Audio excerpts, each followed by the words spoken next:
Welcome back to a new video. As the title has already given away, I got robbed, and that is the reason why I have not been posting as I film all my videos on my phone. So, first video on this new phone. I'm about to detail exactly what happens. Take it step by step. Because I know you guys want to know. I know you want to know. I know a lot of people have been like, stop filming in Mexico, you idiot. Finally happened. So, Mexico has this thing called Art Week. And Art Week is basically about art. What happens with Art Week is all these gringos, I can say gringo, I'm not a gringo, I'm not American. All these Americans, artsy Americans, with a lot of money and a lot of time, make their way down to Mexico, right? They come here to check out the art, to enjoy the sun, and specifically to cry out, oh my God, I can't believe how cheap that is, every single time they make a purchase. Subsequently, messing up Mexico City in the process. But I'm not gonna talk about that in this video. Just like to point out, I am not a digital nomad. I am not here taking advantage of the country or the fact that it has low prices because I pay my taxes here. I am officially registered here, and I actively contribute to the Mexican infrastructure every single day, and I get paid in pesos. So yeah, I'm definitely on my high horse. Rightfully so. So, all these people are going to Art Week, and they're basically exactly where I live. So I'm confronted with these hipster thugs every day marching to the art galleries, still hungover from last night's artsy party. And I'm not gonna lie, and this is on me, they gave me FOMO. Watching all these people fly in to visit Mexico City for a whole week, 30 yards, I felt like I wasn't doing enough. I felt like I wasn't living life to its fullest extent. And I found out that even at the age of 36, you can get real FOMO. It really happened. Like, I really started, it got into my head, like, you know, why am I not going to art galleries? Why am I not at these like venues and gatherings? Like, should I? Am I not taking advantage of the fact that I live here? You know, all that stuff. So it started on Monday, and by the time Friday came around, I was desperate for some action. I was gonna do something. I was gonna do something spontaneous, something wild, right? So I start Googling Art Week events, and lo and behold, what popped up on my phone was this event called Incoming Cringe. This event called Maya Warrior, right? Quintessentially the equivalent of Burning Man in Mexico City. So it's the Burning Man concept and crowd, kind of. They actually take the Burning Man carriages that the DJs use to spin their music on, and they deploy those in that one-day festival as a stage, right? So those things are actually in Burning Man, and then they bring them here, and then it's like a big techno party in this huge, cool-ass park. So I found it was about $90 to get in, which is way too steep for me. But because of the FOMO, I had built up this burning desire to do something crazy. I was like, you know what? I guess I'm gonna have to eat it. I'll pay the $90. So then I started looking for friends to join me, to come join me on my Maya Warrior quest, and I striked out with every single person. Nobody was down, and then the few that were potentially down, got shell-shocked when I told him it was a $90 entrance fee. So I sat there, it was about 9:30 p.m. Friday night, and I was like, you know what? Drastic times call for drastic measures. I guess I'm just gonna have to say fuck it. Go back to my old ways and my old days, and roll out solo. Guys, going solo to a party, a bar, an event, a festival, it requires some real courage, some real balls, some real I don't give a fuck. And I had to sit there and muster up that strength, that energy for a long second before feeling capable. But I saw it as a challenge. I saw it as sending a message to myself, and I figured, why the hell not? And I just kept thinking, what if something happens, cancer happens again, sickness happens, life happens, and in 1 year I'm back to being stuck in Belgium, and I'll be thinking about the opportunity I had to attend the Burning Man in Mexico, and I didn't, right? That's kind of how I talked myself into it. Classic FOMO type of stuff. So I embarked on my journey. Now, I ended up not buying the ticket online. This is going to be a good tip for you guys. My buddy told me, my roommate, he goes to these wild techno parties all the time, and he's like, don't buy it online, physically go there, and you're gonna find resellers. I'm like, resellers? I'm not trying to get scared. He's like, no, don't worry.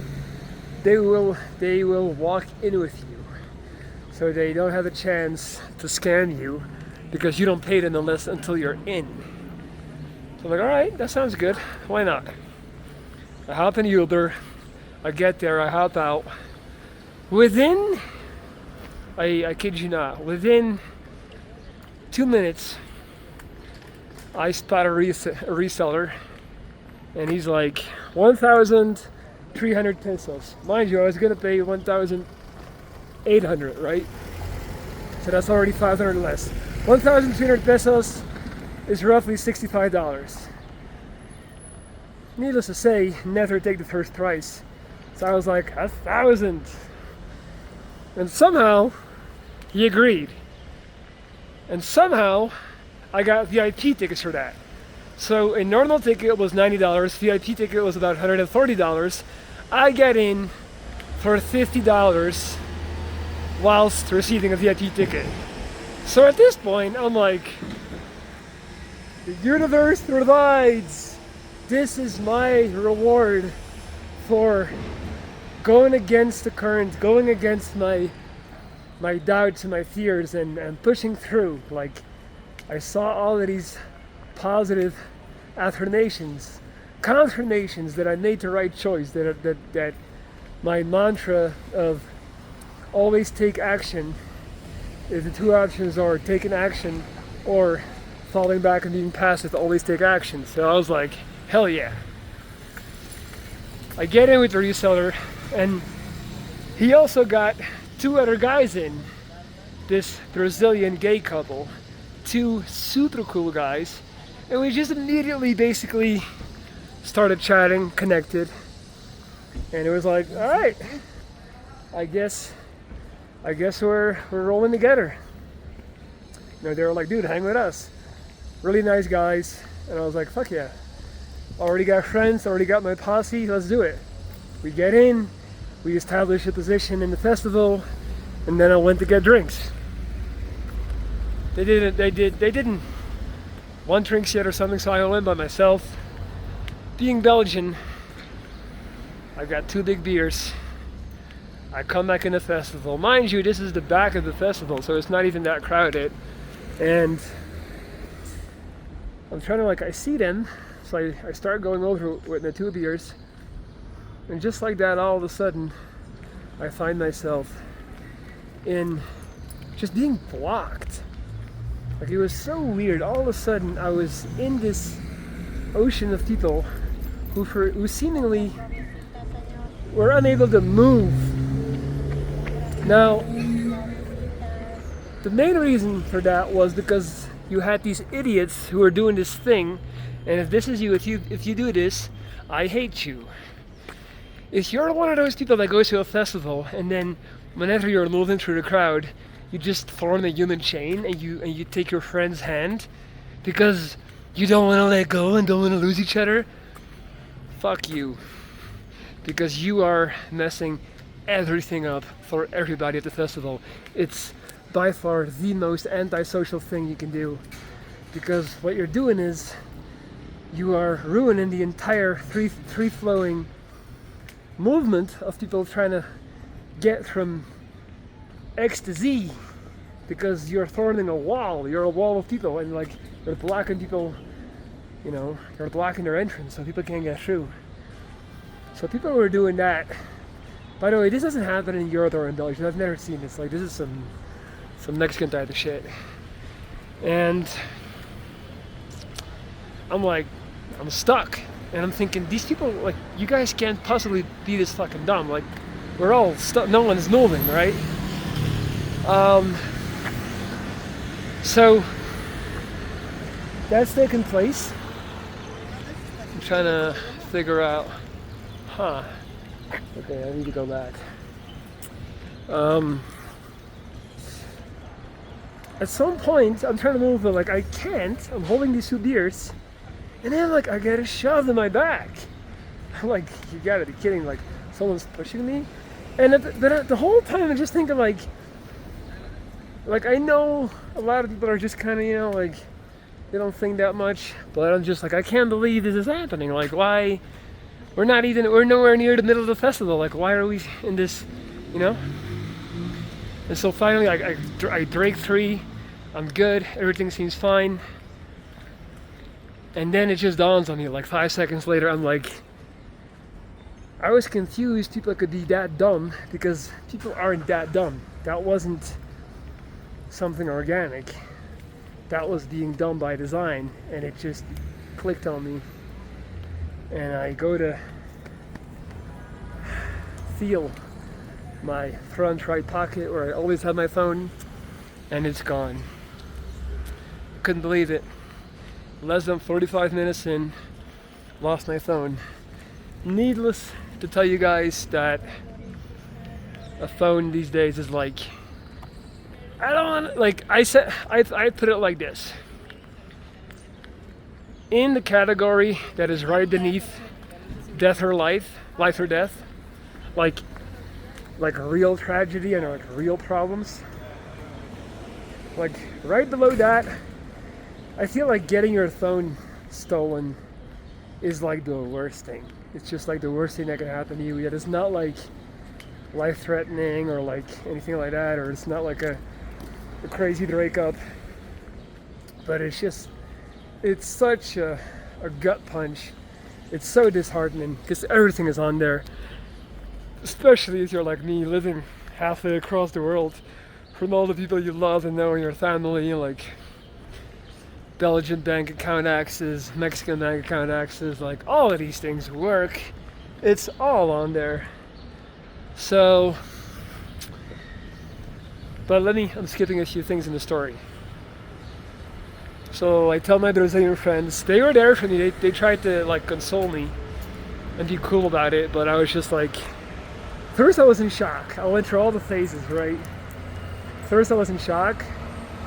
I alerted the security at the festival, but they don't care. Like, I gotta say, here in Mexico, it is a different level of like, they don't really like organize things the way they do back in Europe. Like, it's not really that professional. Like, they have people there that are supposedly security, but they're not really security. They're just kind of like wearing a bright jacket, and they're just there. They're not gonna help you. They're not gonna catch the bad guys. Like, they're not gonna make a claim or like make a registration. Like, it's just like, tough luck, buddy. So it took me about an hour to just like process the shock, and then I just became angry. And then I was like, you know what? It's not over yet. Maybe, just maybe, I can track down the people that did it because certainly they're still doing it. Because these are organized criminals who come in these festivals, especially gringo festivals that have a ton of rich folks with a lot to lose, and they target them.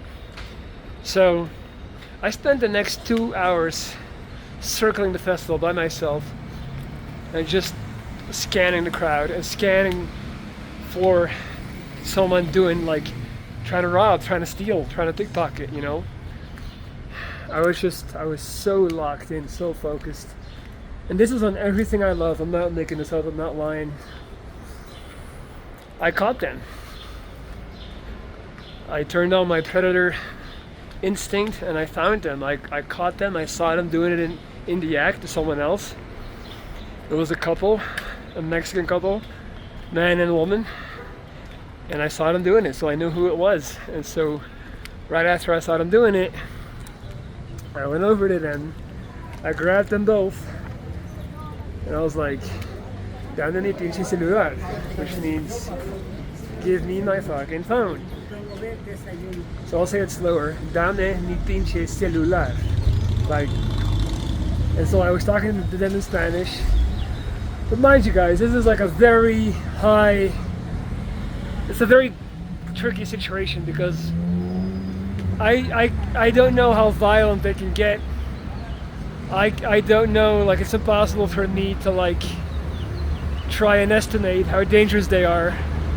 They could be just petty pickpocket thieves, or they could be ruthless killers. Like, so I'm holding this woman and this man, one hand on one arm each, and I'm literally telling them, like, I just want my fucking phone. Give me my fucking phone, right?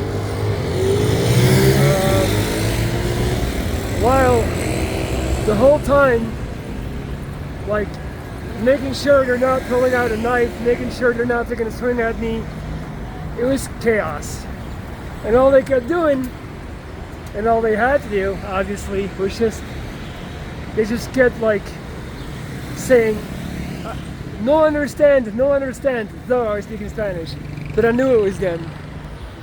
And so,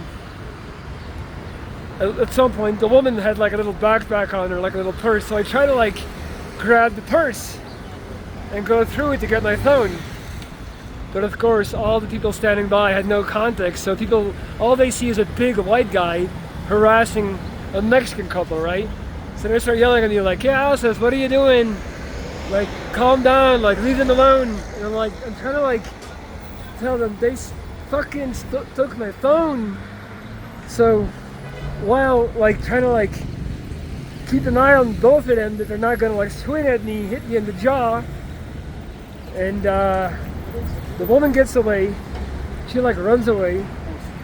Which, by the way, like, what better way to admit guilt than to just, like, immediately, like, ditch your partner and run away. And then I just had, like, the man, but like I said, the situation was becoming increasingly intense because you had all these people, like, interfering. And then at some point, the guy, he did a move on me where he, like, got loose for half a second, and then he made himself into, like, this little squirrel. He did this. I can't even do it. Like, he basically put his upper body all the way down to his knees. The guy literally ran in between the legs of the other festival goers and, like, sprinting. It was like a goddamn cartoon. So they both got away, and I didn't get my phone back. I don't know what the shittiest part is. Losing my phone in the first place, or then tracking down the people that took it and not being able to get it back. So yeah, at that point, my Brazilian friends were telling me, like, dude, what are you doing? Like, you're gonna get hurt. Like, you are now, like, you just lost a phone, but if you keep, like, aggregating this, you might lose way more than a phone. Like, this is getting dangerous because you're getting physical with criminals, which they're right. It's just a goddamn phone, and I'm basically putting my life or my face or my health on the line, my life in Mexico on the line, to get a one-year 1.5 year old phone back. It didn't, you know. So that's when I realized I gotta get out of here because I'm about to lose my mind. In a situation like that, I just become irrationally aggressive, and I don't think about the potential consequences. And so I went home. It was like 5 a.m. by then. Spent a lot of time there, being miserable, being angry. And then I went home. And then the next morning, the worst part is you wake up and you forget what happened, right? Like you literally don't remember, like you're waking up, you're trying to like get your phone and it's like it's not there. So that Saturday after that next Saturday might have been the worst day of my life in Mexico. Like I just, for the first time since I can remember, honestly, I just kind of gave up. I gave up trying to resist. I gave up trying to be positive. I gave up trying to like look for the right side of things. And everything just came crashing down. It was like that constant resistance. It's like the levee broke, you know, like a dam just collapsed and the water just fucking tsunamied all over me.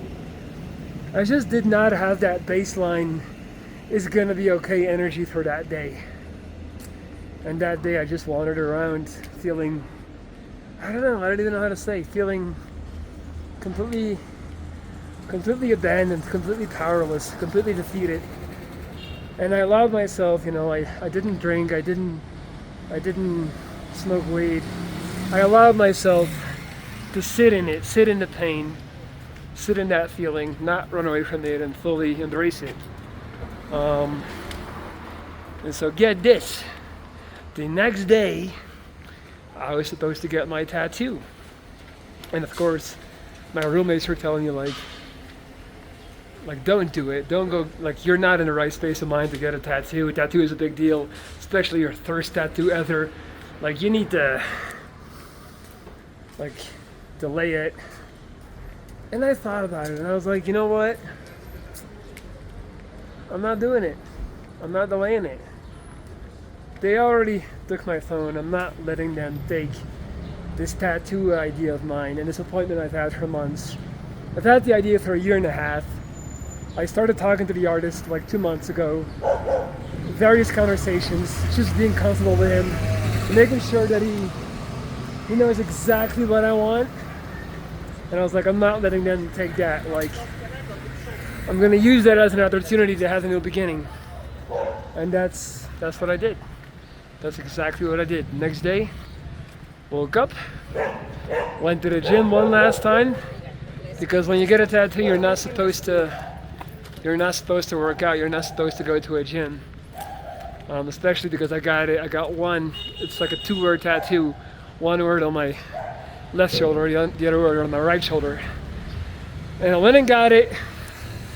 It turned out amazing. It's still healing.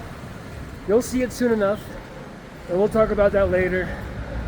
But that next day, I decided to start over, let the past be the past, and move on. And that's what I'm doing. And it feels good.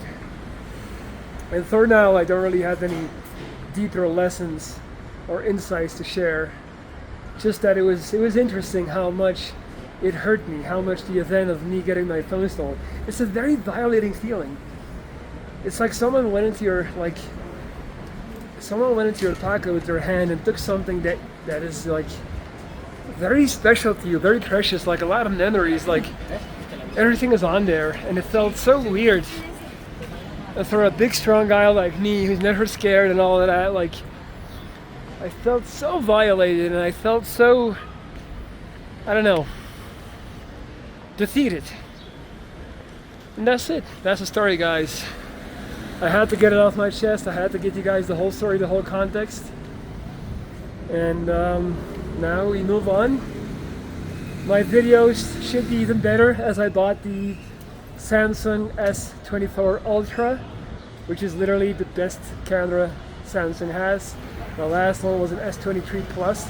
So the camera and everything should be even better right now. So I'm about to go on a content spree and bang out some some videos for you guys. Sometimes you gotta stay down until you come up. This too won't last, this too shall pass. Thanks for watching, guys. Leave a comment, hit the thumbs up, and I'll be back soon. Peace out.